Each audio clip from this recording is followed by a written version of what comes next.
High বন্ধুরা, শুভ দুপুর।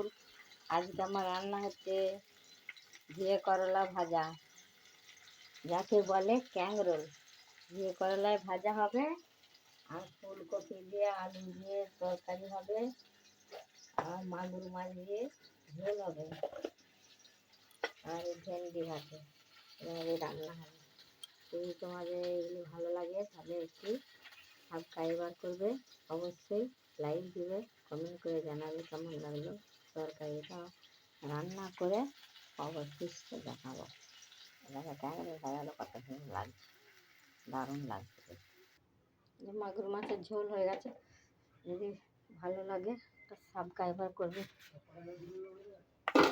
মাগুর মাছের ঝোলটা হয়ে গেছে, ভেন্ডি ভাতে হয়ে গেছে, ক্যাংরোল ভাজা হয়ে গেছে। আমার এই রান্নার রেসিপিগুলো যদি ভালো লাগে তাহলে একটি সাবস্ক্রাইবার অবশ্যই করবে, একটি লাইক দেবে, হ্যাঁ, কমেন্ট করে জানাবে।